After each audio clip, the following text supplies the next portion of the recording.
Hello tout le monde.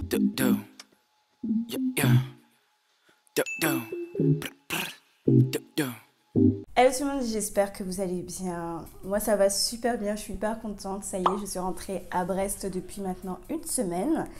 Et après ces 6 semaines dans le sud de la France, du côté de Toulon, où j'ai passé 6 semaines dans le cadre de mes études. Et d'ailleurs, le temps passe plutôt vite parce que la semaine prochaine, j'ai fini. Et après, j'enchaîne sur 6 mois de stage pour finir l'année de manière complète. Et du coup, pour reprendre les vidéos, j'ai décidé de vous montrer des nouveautés plantes sur le mois de janvier, février, même si on peut plutôt dire février parce qu'en janvier, j'étais pas là. Du coup, je les ai reçues là quand je suis rentrée. Pas pour toutes, mais vous allez vite comprendre, je vais vous expliquer pourquoi. Et du coup, ça me permet aussi de renvoyer à ma première vidéo que j'ai faite sur cette chaîne qui a bientôt 1 an, qui était les nouveautés de janvier-février 2021. Et du coup, cette fois, ce sera des nouveautés janvier-février 2022. Let's go! Ça va être une vidéo spéciale philodendron. Je pense que même dans le titre de la vidéo, je vais faire New In spécial philodendron parce que j'ai quasiment eu que ça. Il y a une alocasia que j'ai eu avant de partir, ainsi que quelques anthuriums que j'ai eu avant de partir. Et je voulais aussi, en fait, de base, vous montrer d'autres types de plantes dans cette vidéo. Un syngonium, un autre philodendron et pareil, une autre alocasia, mais je ne les ai pas encore reçues. Donc bon, ça viendra plus tard, surtout que sur le philodendron que je n'ai pas reçu, enfin les 2 philodendrons que je n'ai pas encore reçus, vont être consacrés pour une vidéo spéciale de fil rouge qui va commencer au printemps-été, plutôt même le printemps jusqu'à la fin de l'année. Si vous me suivez sur Instagram, vous savez déjà de quel fil rouge il s'agit. Si vous ne le savez pas, il s'agit, je vais vous en parler là tout de suite rapidement, c'est que je vais mettre en pratique les conseils de Craig Milran, ce mec-là, qui a des plantes juste magnifiques chez lui. Il a sorti un livre que j'ai acheté, que j'ai potassé, que j'ai lu de A jusqu'à Z. Et je me suis dit, est-ce que je pourrais pas essayer ça à la maison, de suivre ses conseils vraiment à la lettre et d'acheter vraiment les ingrédients, on va dire les ingrédients qu'il utilise pour faire pousser ses plantes, parce que franchement, allez voir son compte Instagram si vous ne le connaissez pas. Il a vraiment des plantes magnifiques. Évidemment, il y a des choses qui jouent. Il y a la température, il y aura l'humidité, il y aura tout ça. Mais pouvoir le tester va me permettre aussi de pouvoir voir si c'est possible d'adapter justement à nos intérieurs en France. Ça, c'était la parenthèse. Retournons sur le sujet, qui est du coup une vidéo spéciale philodendron. Avant toute chose, encore une nouvelle parenthèse. J'en veux beaucoup des parenthèses. Si vous commandez cet hiver, moi, c'est ce que j'ai fait. Quand j'ai commandé mes plantes, j'ai demandé à ce qu'on me décale toutes les livraisons. C'est-à-dire, comme j'étais pas là en janvier jusqu'à mi-février, je demandais livraison, enfin les commandes que j'ai passées en décembre, voire fin novembre pour certaines d'entre elles. J'ai demandé à être livrée pas avant mi-février, pas avant que je rentre. D'ailleurs, ça a été une bonne chose. Pourquoi? Parce que en termes de temps, ça va quand même beaucoup mieux ici à Brest. Il fait gris comme d'habitude, mais il fait aussi, là, il fait vraiment très beau par exemple, avec un intérieur qui est monté à 23 degrés. Donc en termes de température, c'est nickel. Mais si vous avez peur justement de recevoir les plantes s'il gèle, je sais pas où vous êtes en France, n'hésitez pas à envoyer un message au service client en demandant à ce que la livraison soit décalée. Et si vous avez un doute, demandez d'abord au service client, est-ce qu'il est possible de décaler la livraison avant que je commande? Soit ils vont dire oui, soit ils vous disent non. S'ils vous disent oui, n'hésitez pas à leur redire. Voilà. Bref, on commence tout de suite avec la première plante. La première plante dont je vais vous parler, c'est je pense que c'est la troisième plante, ouais. La troisième plante que je préfère de toute ma collection. Après ma reine-mère, après ma drama queen, mon Omalomena. Et il y a du coup cette plante-là, qui est du coup le gloriosum, le philodendron gloriosum. Donc le voici. Hop. L'énorme philodendron gloriosum. Je vous le montre comme ça. Il est énorme. Donc ça, c'est celui-ci, je l'ai eu sur Plant Lovers. Donc je l'avais commandé pendant mon absence et demandé à ce qu'on me le livre après. Ce n'est pas mon premier philodendron gloriosum. J'en ai 4. Ça, c'est mon 4e du coup que j'ai à la maison. Mais c'est une plante que j'aime énormément. logiquement, vous allez vite comprendre pourquoi. Déjà d'une, par rapport au fait qu'elle ait sa texture qui soit comme ça, velours. La forme de sa feuille qui est très arrondie, très en forme de cœur. Évidemment, les nervures blanches. Voilà. Elle ressemble entre guillemets à la Frydek, mais c'est l'une des raisons pour laquelle j'aime beaucoup aussi cette plante. Et je cherchais absolument à avoir un énorme Gloriosum, voilà, avec des grosses feuilles. En ce moment, j'ai beaucoup vu sur internet, il y a énormément de sites où vous pouvez justement trouver des Gloriosum qui sont gros comme ça. Donc celui-ci, je l'ai trouvé sur Plant Lover, mais j'ai aussi vu sur Orchidée Shop. J'ai aussi vu sur Grow Jungle. En fait, en ce moment, il y a vraiment, vous pouvez trouver des Gloriosum gros comme ça, avec des prix qui sont devenus de plus en plus abordables. Et ça, c'est plutôt bien. On en trouve, et je crois même que dans certaines jardineries en France, surtout à Botanique, je reparlerai de Botanique un peu plus tard, où vous pouvez trouver des Gloriosum. Voilà, c'est vraiment une plante que j'adore. Et du coup, je vais vous montrer un peu les autres Gloriosum que j'ai. Surtout que ça rappelle un peu ma première vidéo que j'avais faite. Et justement, je parlais du Gloriosum. Et voilà, 1 an plus tard, j'en ai encore un autre. Donc mes autres Gloriosum, parlons-en un peu. Le premier Gloriosum que j'ai eu, c'est celui-ci. Il n'est pas en très bel état, vraiment. Surtout que ce qui s'est passé avec ce Gloriosum là, c'est qu'il est tombé plusieurs fois. J'ai dû faire quand je l'ai eu en plus à l'époque, et je faisais énormément de changements en fait de terreau, donc je peux vous dire que c'était pas super. En plus de ça, il a subi des attaques d'acariens, des attaques de thrips, mais il est encore vivant. Je suis même surprise que je ne l'ai pas perdu. Donc c'est celui, ça fait 1 an déjà que je l'ai, mais voilà. Donc là, j'ai décidé que j'allais le laisser grandir en pont. Si vous cherchez ce type de petit pot transparent, vous pouvez le trouver je l'avais acheté à un magasin vert pour 6 € ou 5 €. Je crois non, c'est 5,99 €. Oui, ça je crois, 5,99 €. Je vous mettrai le prix exact. Donc après, il faut faire des trous. Il faut faire des trous soi-même parce que c'est des pots d'orchidées de base. Bref. Donc voilà. Il n'est pas en très belle forme. Mais du coup, ce que j'ai fait, j'ai décidé de faire des tronçons que je vais faire pousser en sphène. Hop. Voilà. Donc, hop. Donc là, j'ai coupé 2 tronçons de cette plante-là. Les tronçons sont plutôt assez durs. Donc là, je les ai mis. Il y en a un qui est sur tapis chauffant. Pour faire démarrer les tronçons, vraiment, je vous conseille d'avoir de la chaleur. Sans chaleur, ça va être très long. Ou alors le poser derrière la fenêtre et que vous avez une très bonne luminosité pour que ça puisse taper, quoi. Il faut de la chaleur. En fait, ce que je fais pour les tronçons, c'est que tout simplement, je les pose sur la sphène. Sur le côté, je mets de la sphène, mais c'est vraiment le tronçon est posé dessus. Et puis après, ça va repartir comme ça, logiquement, si tout se passe bien. Ah bah tiens, je vois déjà qu'il me fait un nouveau départ. Cool. Donc ça, c'était mon premier Gloriosum. Après, j'en ai eu un deuxième. C'est lequel? Le deuxième, c'est celui-ci.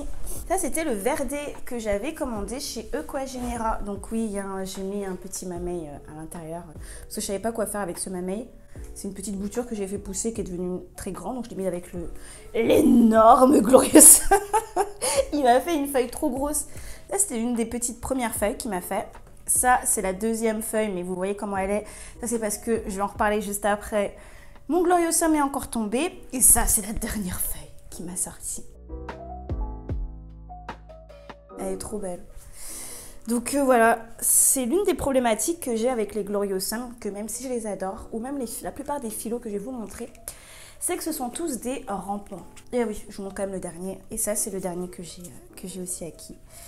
Qui est un peu plus petit, mais qui est tout aussi mignon. Ça, c'est la nouvelle feuille qui m'a sorti.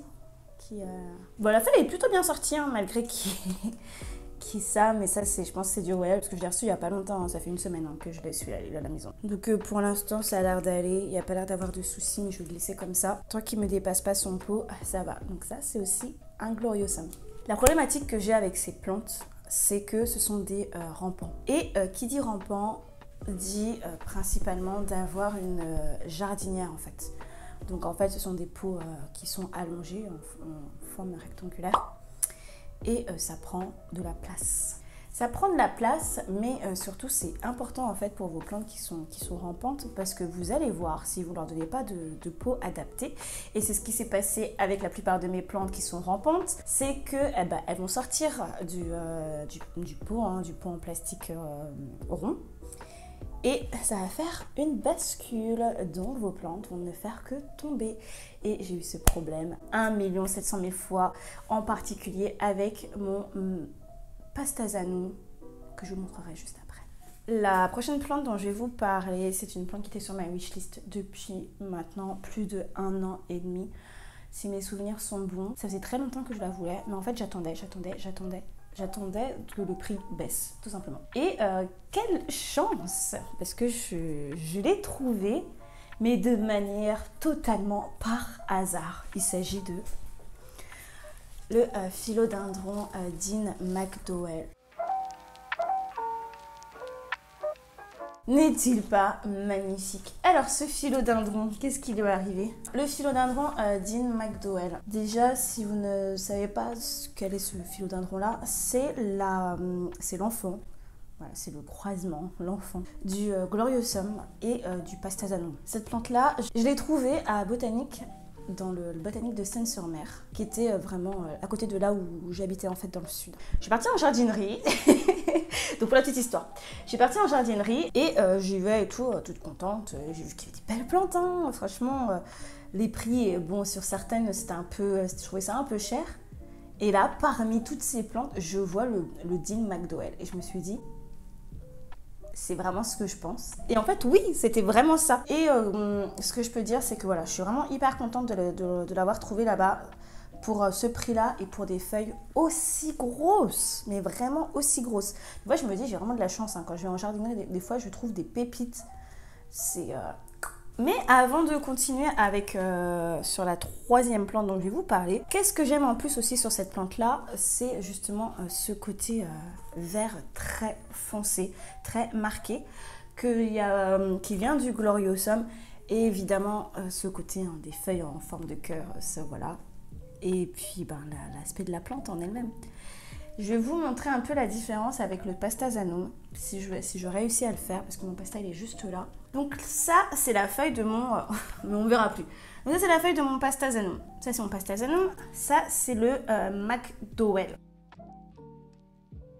Une autre chose, qu'est-ce qu'on peut remarquer sur les deux, qui a quand même une différence, hein, si vous avez un Pastazanum ou alors un McDowell. La première chose, c'est que l'arrière des feuilles ont un reflet un peu rose qu'on ne trouve pas chez le Pastazanum.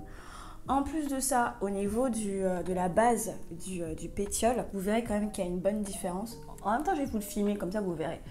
Vous verrez qu'il y a une différence. Derrière le McDowell, il est plutôt carré et avec une base un peu rouge en fait. Il y a un petit liseré rouge. Autre chose que ça, j'ai un peu un doute parce que quand je vois mon... Ah ouais, si quand même, on voit la différence. Parce qu'en fait, sur les photos que j'avais vues qui parlaient justement de la différence entre le Pastazanum et le McDowell, il parlait aussi que sur les pétioles, il y a des liserés, vous verrez, blancs.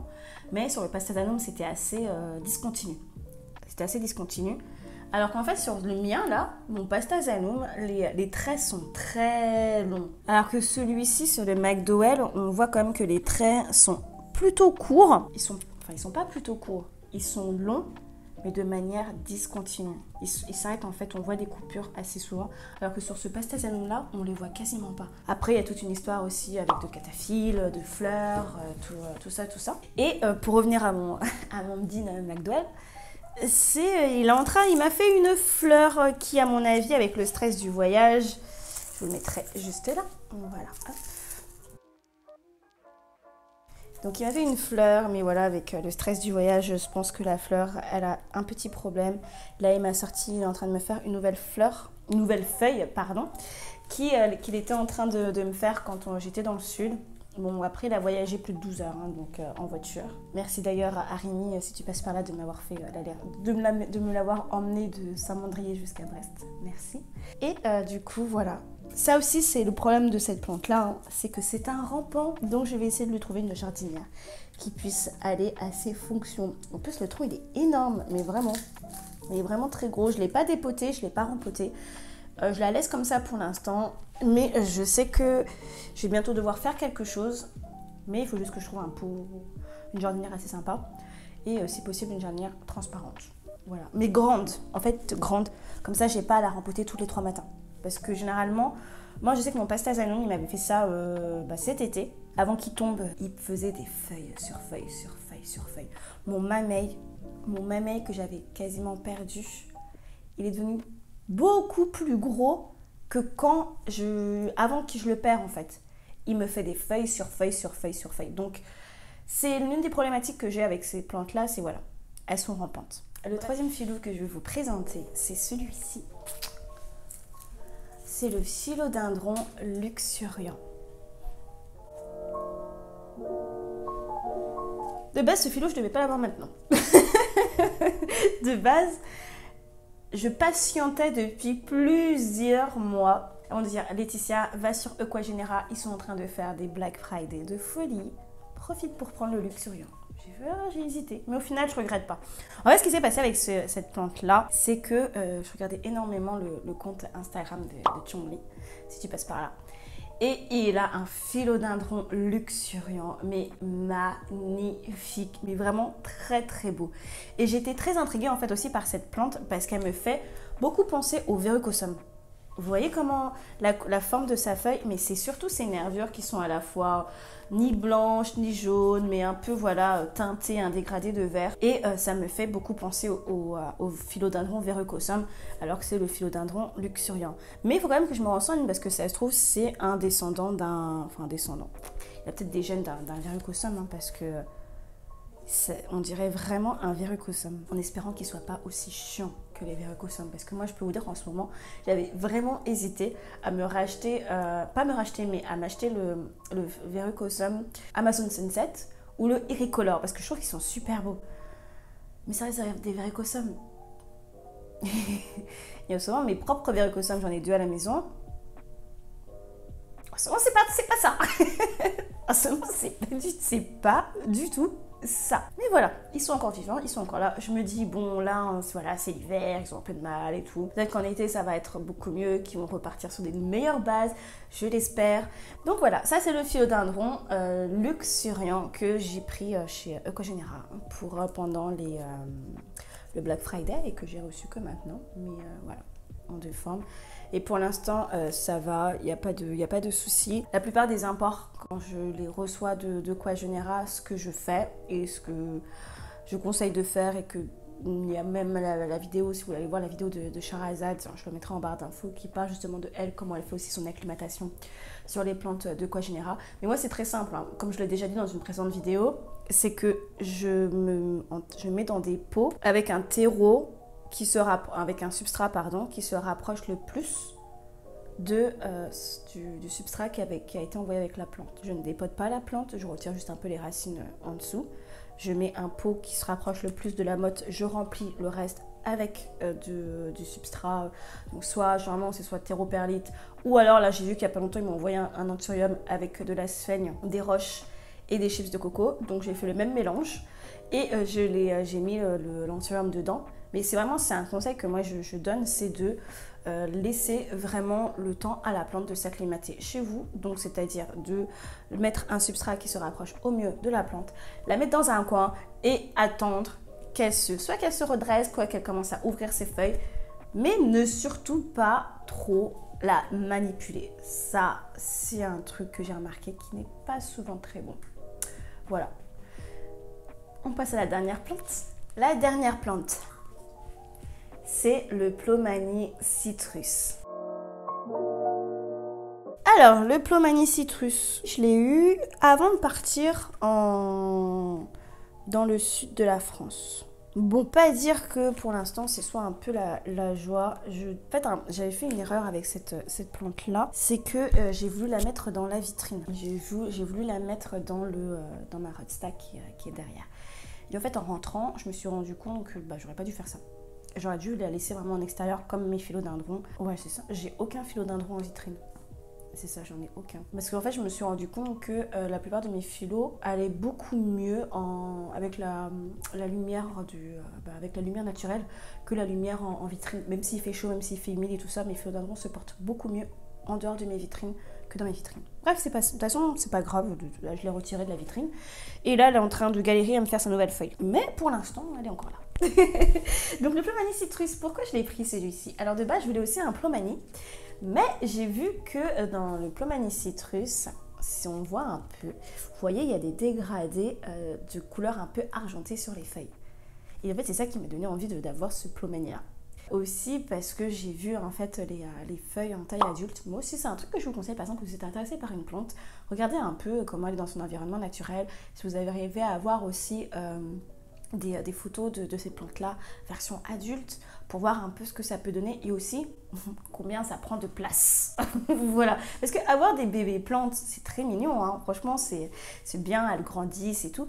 Mais ça grandit et ça peut devenir des plantes très envahissante. Donc ça aussi c'est un truc que je fais maintenant, c'est que voilà, quand j'achète avant de prendre ma décision d'acheter une plante, j'essaye de voir jusqu'à où en fait elle peut grandir en intérieur. J'essaye de me renseigner et de voir si oui ou non je passe le pas. C'est pour ça qu'en ce moment j'ai acheté beaucoup de plantes jewel en fait, des plantes qui ne, comme des types Alocasia, Silver Dragon, Dragon Sky, Reginae, Mélo, qui font faire des grosses feuilles, mais pas au point d'être comme voilà mon Regal Shield derrière. Voilà, mon Regal Shield, là ça y est, il commence à devenir un peu plus grand et je pense qu'à terme il va devenir, même si j'ai un doute, mais il peut devenir assez grand comme mon Alocasia macrorhiza avec des grosses feuilles. Même si j'ai quand même bien grandi hein, depuis que je l'ai eu. Mais voilà, il y a aussi ça à se dire, c'est de faire un peu de recherche, de regarder en se disant « Ah, qu'est-ce qu'elle est belle ?» Et après, tu dans sa tête se dire « Mais c'est vrai qu'elle est quand même assez envahissante. Hein. Est-ce que j'aurai de la place pour la mettre à la maison ?» Donc voilà, c'est quand j'ai fait mes recherches sur internet pour regarder un peu ce Plomani Citrus, c'est que j'ai vu voilà, ce côté dégradé des feuilles comme ça, argentées, sur la feuille. J'ai trouvé ça super beau. J'ai vraiment trouvé ça magnifique. Voilà, je voulais vous montrer mon Plomani Citrus. Et voilà, on arrive à la fin de la vidéo. Je suis hyper contente de vous avoir partagé ces petites nouveautés de cette rentrée post-Toulon. Sachant que le Gloriosum, c'est vraiment mon gros coup de cœur. Avec évidemment le McDowell parce que ce sont des plantes que déjà de base, le Gloriosum que j'adore, et le McDowell que je voulais depuis bientôt plus de 1 an. Et du coup, de pouvoir enfin l'avoir à la maison, je suis vraiment très très contente. Et même les autres silos que je vous ai montrés, que ce soit le Luxuriant ou alors même le Plomani Citrus, je trouve que c'est vraiment ils ont vraiment des particularités au niveau de leur feuillage, comme toutes les plantes que j'ai. Mais voilà. Voilà. Ce que je veux dire, c'est que ils ont des particularités qui m'intéressent, qui m'ont intriguée et qui font qu'aujourd'hui, elles sont à la maison. On se dit à la prochaine vidéo. Merci encore. Normalement, j'aurais dû faire ça en début de vidéo, mais merci encore pour vos likes, vos partages, vos commentaires. Et ben tiens, dites-moi un peu, quelle est la dernière plante que vous avez reçue à la maison et qui est votre gros coup de cœur de ce mois-ci. À bientôt, à la prochaine, je vous fais des bisous. Bye!